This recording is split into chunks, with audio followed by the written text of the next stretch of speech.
бинандагони азиз, салому дуруд барои ҳар яки шумо ва лоиҳаи нигоҳи дигар ҳаст. Идомаи мантиқии нигоҳи нав, албатта фарзанди он нигоҳим ҳам мешавад. Саволҳо шумо аллакай медонед ки ба ҳама як хел вогузор мешавад, яъне саволҳои маъмулӣ, аммо ҷавобҳо мухталиф мешавад, зеро нуқтаи назари ҳар нафар ҳар гуна аст. Аллакай шумо саволҳоро медонед.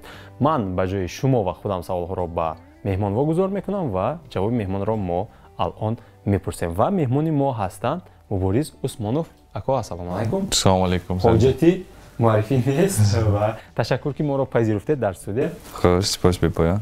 Саломат бошед. Хуб, саволҳо хеле кӯтоҳ аст ва хоҳед кӯтоҳ ҷавоб диҳед. Марҳамат. Кадоме аз наклукориҳо барои шумо арзиши бештар дорад? Наклукорие ки аз таҳти дил ва бебозгашт бошад. Яъне ки чӣ гӯям, ягон чиз бар ивазаш талаб накунад. Фаҳмо. Сифатҳое ки шумо аз ҳама бештар дар мард қадр мекунед, дар ҷинси мард? Мард пеш аз ҳама бояд ки масъулиятшинос бошад ва ваъдае ки дод бигзор дар ваъдааш иста. Дар зан?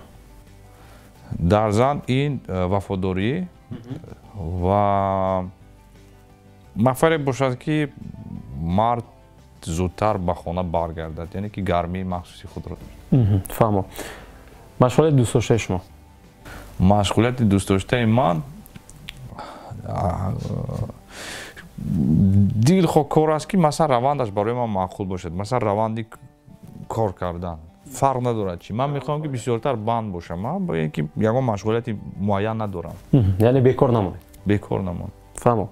Хуб, кадом хислатҳо бештар хоси шумоанд? Хислатҳо? Ман худамро таъриф кунам ҳозир? Хоҳед ин гуна, хоҳед он гуна, фарқ надорад. Албатта масалан чӣ хислатҳои масалан хуби худамро гӯям ё бади худамро гӯям?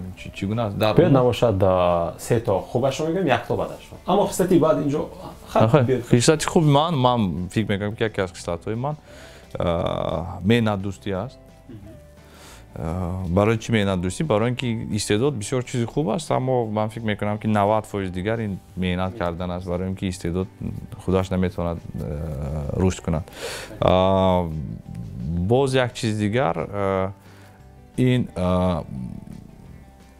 чӣ гӯям инро ман бисёр талаб мекунам. Чӣ мешад ин? Серталаб. Серталаб. Шояд ин хосияти хуб бошад, шояд хосияти не. Дар баъзе ҳолатҳо сахтгир шояд. Сахтгир. Дар зиндагӣ ҳам, дар фаъолият ҳам ё фақат дар фаъолият? Дар ҳамаш. Фаҳмо. Аслан ман ҳуқуқи саволро иловатан пурсидан надорам, ин истисно шуд. Зеро ки ин солҳо гӯем ки солҳое ки аз асри 17-18 якачин шуда меояд ва бале. Хуб, идеяи шумо дар мавриди хушбахтӣ? Идеяи ман дар мавриди хушбахтӣ, ба фикри ман хушбахтӣ чист?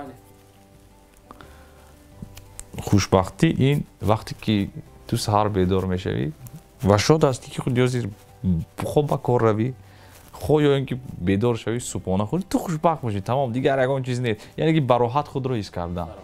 Ба роҳат, ҳам ботинан ва ҳам зоҳиран.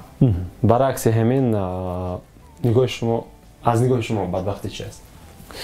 Бадбахтӣ вақте ки мақсад нест дар зиндагӣ, вақте ки ту бедор мешавӣ ба ҳамон чизе ки ман гуфтам, намехоҳӣ ки ба кор равӣ, намехоҳӣ ки ин корро кунӣ, намехоҳӣ.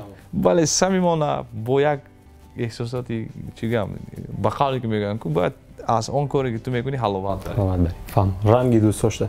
Бале, ранги дӯстдоштаи ман сиёҳ аст бисёртар. Сиёҳ? Бале, манам ҳозир. Хуб, гули дӯстдоштаи шумо? Гули дӯстдоштаи ман гули дӯстдошта надорам, мехоҳед нигоҳ кунед. Биёед мегӯем ки садбарг. Садбарг, хуб. Шартан, а? Шартан. Паррандаи дӯстдоштаи шумо? Паррандаи дӯстдоштаи ман шояд фароштурук бошад. Зебо аст ба фикри ман. бинед, соли навбати ҳамин гуна аст ки агар ин касб набошад кадом касб, аммо ман барои шумо мегӯям ки агар ин касбҳо набошад кадом касбҳо? Актёрӣ, журналистика, боз чӣ? Роҳбарӣ, яке аз онҳош ва ҳофизӣ. Истиснои чор ҳамин чор. Ҳамин чор навид ман чӣ кор мекардам? Ман ихтисосам сиёсатшинос аст. Сиёсатшинос мешавад. شاید سیاستشناس میشدم شاید که نمیدونم موسیقیچی میشدم شاید من زوک رژیسور خوب بودم یک زمان تو حاضرم میتوانم ولی باشد خب با من عادت شده است که سوال دید خوش مرحمت نه هیچ گپ نیست یگان مشکلی نیست خب میریم ادامه میدیم در کجا زندگی کردن میخواستید مبارز من در دوشنبه زندگی کردم میخواستم از اول و در دوشنبه امروز زندگی میکنم نویسندگانی دوست داشته اگر باشد من شاعری دوست داشته دارم شاید بسیار برای من ارزوی سوی پسند است شعرهایش تو اگر نویسنده هم هست این نفر بعضا وقت حکایه‌های هم مینویسند بله بعضی چیزا رو ایجاد میکنن سوال نوبتی شاعر بود ما گفتیم بله رسام یا اینکه بسته‌کاری دوست داشته اگر باشد رسام یا بسته‌کاری دوست داشته بسته‌کاری دوست داشته دارم من این نفر شهباز نصیرجانов میباشد آهنگساز از ازبکستان باز از تاجیکستان دورانی رحمتزاد برای من پسند فهمم با کدام منفعت‌ها بیشتر افضلیت میدید یعنی چگونه منفعت‌هایی هست که شما افضلیت بیشتر میدید منفعت در کار منفعت کاری باید باشد منفعت در خانه باید منفعتی پیوستگی داشته باشد با خانه و هیچگاه در این یا آن فعالیت ساحه که مثلا انسان با آن مثلا گوییم که میرود و میبیاید باید که منفعت آمیخته نشود فهمم قهرمانی دوست داشته شما از ادبیات قهرمان‌های دوست داشته شما از ادبیات قهرمان دوست داشته من بسیار هستند آنها واسه معقول است برای من پسند است اگر در عموم گیم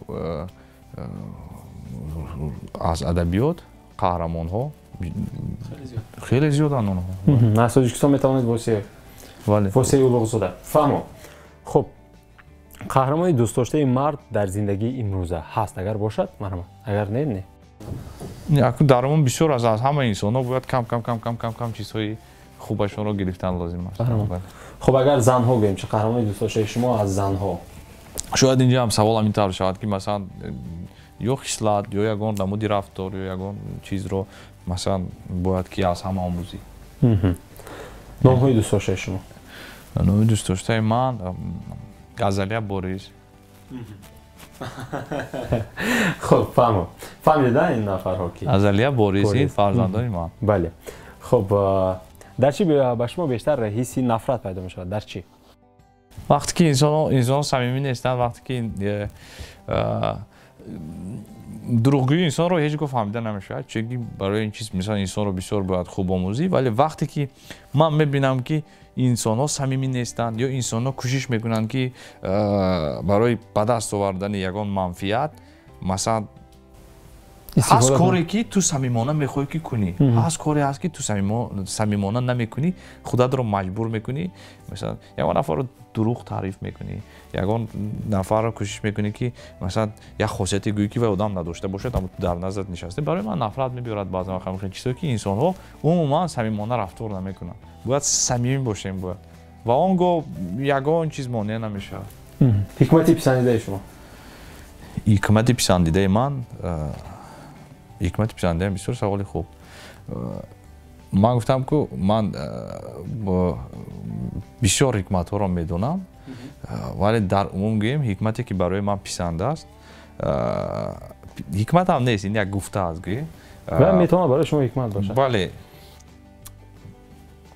یک روز هر روز نیست عجیب تشکر خب چی رو بیشتر در دوستانتون قدر میکنید در دوستانم چیزی که ما کمی پیش درباره نیکی حرف زدیم وقتی دوستان باید چنان باشن که وقتی که آنها برای تو یگان کار میکنن و تو برای آنها یگان کار میکنی برای عوضش باید یگان چیز رو انتظار نشوی یعنی که این چیز بی بازگشت بی برای عوضش یگان چیز طلب کردن باشه تشکر نورسایی اساسی شما نورسایی اساسی من به فکر خودتون من کمتر تایم منیجمنت ندارم یعنی که با وقت کار نمیکنم و دویم فکر میکنم که وقت باید که برای من کار کنم برای این بسیار وقت دیر میکنم یا اینکه وای نگیرم یعنی که این معنی آن را دارد که من مسئولیت شناس نیستم این تنها معنی آن را دارد که من تایم منیجمنت خوب ندارم من راستش رو فهمم یعنی که من کار رو میکنم аз вақташ ҷудо шудане ки беҳтару хубтар мекунам, вале шояд ки камтар дер шавад. соли навбатӣ шумо худро чӣ гуна дидан мехоҳед? ман чӣ гунае ки ҳастам, ман метавонам аз худам розӣ ҳастам. қобилияте ки шумо надориду мехостед дошта бошед? қобилияте ки ман чӣ қобилият бошад? шояд аз ҳама қобилияте ки ҳама шояд ки мехоҳам фикри инсонҳоро хонда тавонистан бошад. мисалан дар розумрӣ талаб намекунам, зеро ки ин чиз ғайриоддӣ аст. шояд фикри инсонҳоро хонда тавонистан ки аз ҳоло аз ӯ сараш чӣ мегузарад? фаҳмо. хуб, сетои дигар? хош, марҳамат. чӣ гуна мурдан, яъне дар гузаштан мехоҳед дар оянда албатта? ҳама мемурад ки бо гӯем ки фурсат ки фаро расид мо меравем, мо мемирем. аммо шумо чӣ гуна мурдан яъне дар гузаштан мехостед? ман мехоҳам ки агар мо ҳамаи мо мемирем дер ё зуд ва агар ин рӯз биёяд ба сари манам, ба сари дигар, асосан ба сари ман агар дар ин ҷо бошад, ман мехоҳам ки пеш аз ҳама баъд аз оне ки ман вафот кардам, мурдам, инсонҳо дар бораи ман танҳо суханҳои нек гӯянд. ҳадди ақал барои ман муҳим аст ки баъд аз мурдани ман масалан чӣ қадар одам чӣ гӯям гиря карданам лозим нест, асос он аст ки дӯст медоранд ё ин ки завқ доштанд ва ҳатто масалан бо як ибора мегӯянд ки инсони хуб буд. фаҳмо. зебоӣ аз нигоҳи шумо чӣ аст? зебоӣ аз нигоҳи ман ин пеш аз ҳама ботини тоза доштан аст. зеро ки зоҳиран инсон аз дурӣ бисёр шавқовар менамояд, бисёр зебо менамояд. гем вақте ки бо инсон суҳбат мекунӣ, масалан тасаввуротҳои ту, масалан нигоҳи ту ба инсон дигар мешавад. ва ман мехоҳам ки зебои инсон дутарафа бошад. вақте ки инсон воқеан ҳам зебо аст, ҳам аз дарун ҳам аз берун бояд ки ин чиз мувозинат таом бошад. фаҳмо. ва охирон суол, шиёри шумо агар бошад дар зиндагӣ?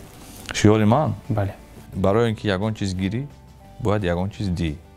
кӯшиш кунед ки дар зиндагӣ ҳеҷ гоҳ аз ягон чиз, ягон нафар чӣ гӯям ба қавле ки мегӯем ку доим масалан ҳеҷ беподош? бале, интизор нашавед умуман ва агар худ ки ягон чӣ гиред, ҳатман ягон чӣ диҳед ва ҳатман бармегардад ин чиз. ин дигар ягон хусусияти ғайриоддӣ надорад. масалан шиёрам невин як чӣ гӯям панд тавсия. фаҳмо. ки ман барои худам мақбул ин чиз. хай ин чиз табиати гӯем ки табиат аст. қонуни табиат аст. шиёри асосии ман самимӣ будан аст. ҳамин самимӣ шудем, он гоҳ ягон чиз монеа намешавад бари мо. дурӯғам намегӯем он вақт, кӯшиш намекунем ки сохтакорӣ кунем. ҳамаш хуб мешавад. фаҳмо. ташаккури зиёд. ташаккур ки дар ин бахш гӯям дар ин барномаи нигоҳи дигар ки шартан мо унвон кардем ширкат кардед. сипос бепоям. дӯстони азиз, ин нигоҳи дигар буд ва меҳмони мо Муборис Усмонов буданд. то ҳафтаи навбатӣ хайр.